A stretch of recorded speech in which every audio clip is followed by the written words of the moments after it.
Good morning. আমি সকালবেলায় উঠেছি, আজকে বাজার যেতে হবে আবার, কারণ বাপির শরীরটা একদমই ভালো নেই। জানি না বাপি যেতে পারবে কি না, নয়তো মাকে আর আমাকেই যেতে হবে, কারণ কাঁচামাল নেই, অনেক কিছু জিনিসই নেই, আনতে হবে। ভোরবেলার পরিবেশটা কিন্তু একটা অন্যরকমই শান্তি বিরাজ থাকে, চারিদিকে শুধু নানান ধরনের পাখির কুজন। আর এদিকে যখন বাড়ি ফিরলাম আমি চা খেয়ে এসে, তখন দেখলাম বাপি অনেকটা দুর্বল, উঠে দাঁড়াতেই পারছে না। সুতরাং মা আর আমি আজকে যাব বাজারটা করে আনতে। আমি রেডি, আর বেরোনো যাক। বাবার ব্যাগ আমি পরে নিই, উল্টো উল্টো হয়ে গেল।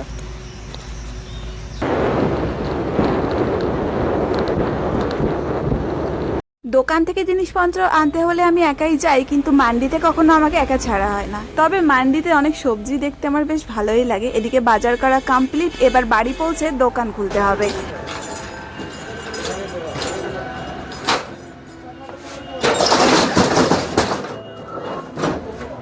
দোকান খুলেই আগের দিনে যে সমস্ত জিনিসপত্র ছিল সেগুলো প্রত্যেক দিনকার মতন আমি বের করে নিচ্ছিলাম। তখনও আমাদের সবজির গাড়ি এসে পৌঁছায়নি। আমি আর মা তাড়াতাড়ি বাকি দোকানে পেমেন্ট করে দিয়ে তাকে সেই দোকানে জিনিসপত্র আনতে পাঠিয়েছিলাম। আমাদের তাড়াহুড়ো ছিল, কারণ বাবাকে একা রেখে গেছিলাম। সকালবেলায় মা উঠে বাড়ির কিছু কাজ সেরে বাবাকে খাইয়ে তারপরে বাজার গেছিল। যদিও বাজার থেকে যা নিয়ে এসেছি চলো গুছিয়ে নি। পড়ে যা সব পড়ে যা, তো ডবল করে খাটনি করা।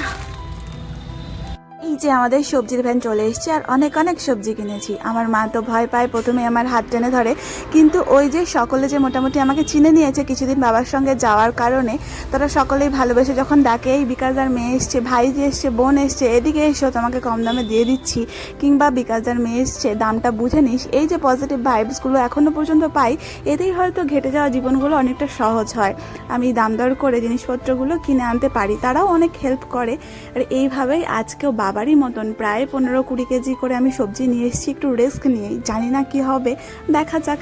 সব কিছু রিস্ক নিয়ে করাই ভালো, তারপরে যেটা আছে সেটাকে অ্যাকসেপ্ট করে নিতে হয়। এই সবজিগুলো সাজাতে গিয়ে মনের ভেতরে একটু বেশি এক্সাইটমেন্ট কাজ করছে, কারণ ওই যে নিজে নিজে এনেছি, যে বাবাকে এর আগে আমি দেখে দেখে কপি করেছি যে বাবা কিভাবে সবজিগুলো কেনে, সেই অনুযায়ী মাকেই আজকে আমি বেশিরভাগ গাইড করেছি। চলো যা হবে দেখা যাবে। বাবা তো এভাবে করে, আমিও করার চেষ্টা করি।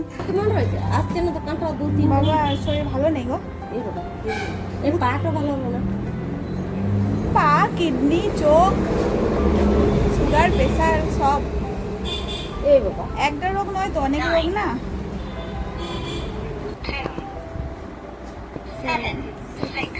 বাড়িতে ফোন করছি, আসবে এইখানে নিতে আসবে? নিতে আসবে না, রানিং করতে চলে যাবে। এই নাও হচ্ছে। ভদ্রমহিলা এসে আমাকে বললেন, এই বিটি, আমার টেপা ফোন থেকে একটু বাড়িতে ফোন করে দিত, আমাকে নিয়ে যাক। বিটি মানে হচ্ছে মেয়ে। উনি তারপরে বাবার কথা জিজ্ঞাসা করলেন, অনেক গল্প হলো। আর এদিকে ফট করে আমার মনে পড়লো, আমি যে বাজার থেকে জিনিসপত্র এনেছিলাম সেগুলো আমার একটাও গোছানো হয়নি। এই কাজগুলো এবার করে নিতে হবে। আর মাঝে মাঝে তো কাস্টমার আসছে, সেগুলোকে অ্যাটেন্ড করতে হবে। আর এই দেখেছো কি সুন্দর ঠাম্মির সাথে একটা পুচকি এসেছে না, ওরা বাজারে গেছিলো, এসে নাকি খুব জল তেষ্টা পেয়েছি, তখন থেকে জল জল করছিল। আমি একটু জলও দিয়েছি। কি খুশি, জল খেয়ে আসলে কাপে দিয়েছি, ওটাতেও খুশি হয়ে গেছে।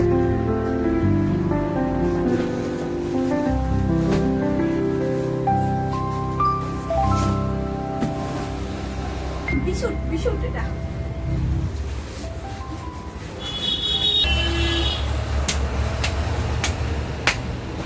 কামড়ে দিচ্ছে।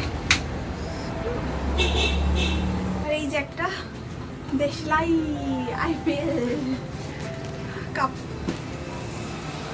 এই একখানা ফাঁকা পেটি হলো, এটাকে আবার ওই বাইরে রাখতে হবে ভাঁজ করে। টুকটাক ভিড় ছিল কিছুক্ষণ দোকানে, তারপরে হঠাৎ করে ভিড়টা অনেক বেড়েছিল। আর আমার একটা কথাই বলতে ভালো লাগছিল, আজকে আমি সবজি কিনে এনেছি, সেগুলো বিক্রি হচ্ছে, এক্সাইটমেন্ট কাজ করছিল।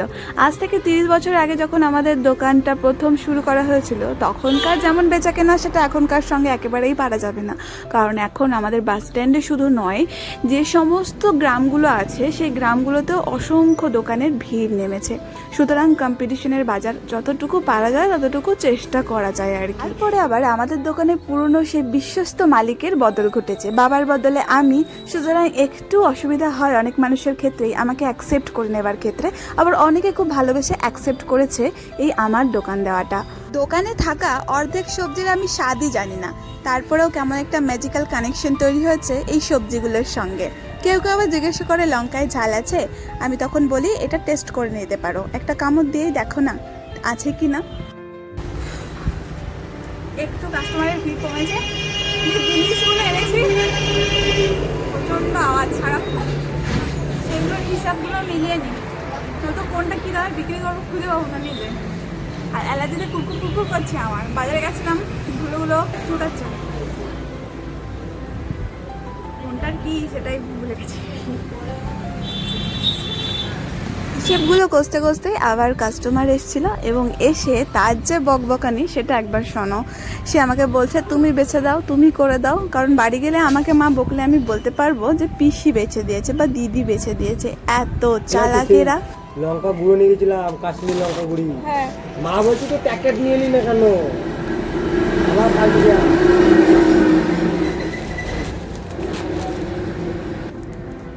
জ্বালা রে তোকে নিয়ে। সবজি যা নিবি দেখ বেছে বেছে নিয়ে আয়, এখানে তোর কিছু নাই নেওয়ার।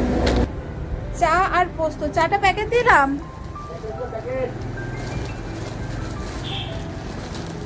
চা পোস্ত কি প্যাকেট?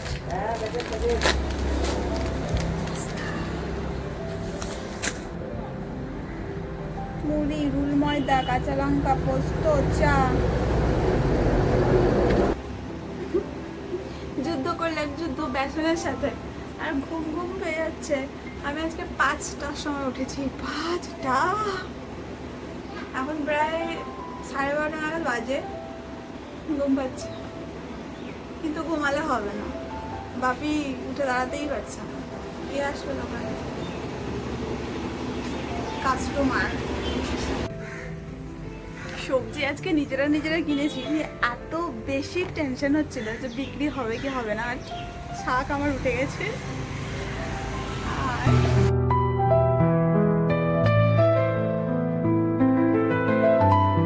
এটা তো লাউ, আমাদের বীরভূমের মধ্যে বলা হয় লাউ লাউ, মানে লাউটা নিতে বলা হচ্ছে, কিন্তু সেটাকেও লাউই উচ্চারণ করা হয়।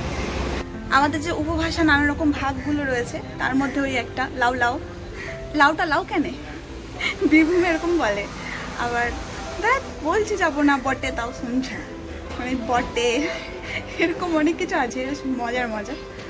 যাক, গল্প আর করবো না, কারণ টায়ার্ড হয়ে গেছি, ঘরে যেতে হবে আমাকে, গুটিয়ে নিচ্ছি ঝটপট। এটা একটা এক্সট্রা খাটুনি, যতবার দোকান খুলবো ততবার জিনিসপত্রগুলো বাইরে বের করে সাজাতে হয়, আবার যতবার দোকান বন্ধ করব ততবার জিনিসপত্রগুলো দোকানের ভেতর ঢুকিয়ে দিতে হয়। আর আজকে আবার দোকান বন্ধ করে আমি কিছুটা চলে যাবার পরে একজন আমাকে ডাকছে, একটা কাস্টমার, দোকানটা একটু খোলো না দিদি, জিনিসপত্র নেব। দোকান বন্ধ করার পর যখন দোকান খুলতে হয় তখন একটু কষ্টই হয়, তবুও কি করব, যেহেতু ডেলি আসে সেই কাস্টমার, তাই তাকে আবার জিনিসপত্র দিতে হয়েছে আমার। বাজারে যে খালি ব্যাগ হয়ে গেছে, সবজি এনেছিলাম সেগুলো গোছাই।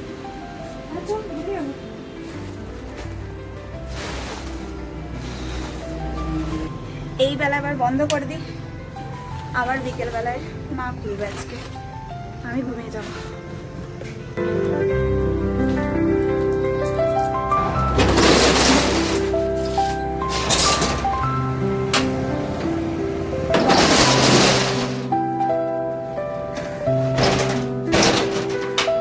দেখো, দোকান বন্ধ করে আমি বাড়ির পথে কিছুটা হাঁটাও দিয়েছিলাম, আর আমাকে চিৎকার করে ডাকছে, দিদি দিদি রান্না হবে না, একটু দিয়ে যাও।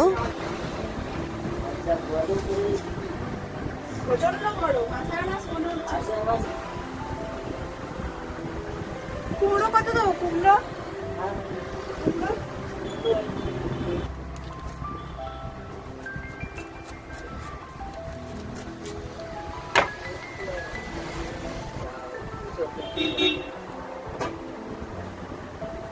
আজকে আবার একটা শ্যুট করেছি, ভালো হয়নি, বিকজ এত গরম। আর সেই সকাল 5টা থেকে উঠে ধকল যাচ্ছে, আমি ঘুমিয়েছিলাম যদিও দুপুরে, পুরো ঘেমেছি, দর করে খালি ঘামছি। যাক, যা হয়েছে, আর টাইম পাস হয়েছে, চলো দোকানে যেতে হবে। আর নেচারটা মানে গধূলি নেমেছে, শান্ত হয়ে গেছে চারিদিকটা। আমার গাড়ি, স্কুটি বাইরে আছে, ঢোকাতে হবে, গাড়ি চালাবো।